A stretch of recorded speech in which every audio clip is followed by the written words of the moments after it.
528，就3秒钟起飞。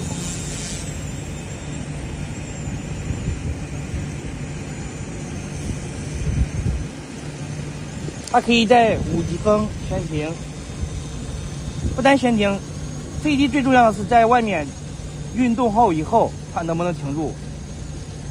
打多放手，它还是很稳的。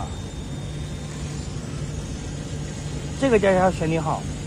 第二步测试，当我们的飞机或者遥控器没电了什么呢？我把遥控器关掉，电池抠出来，飞机也会垂直安全降落的。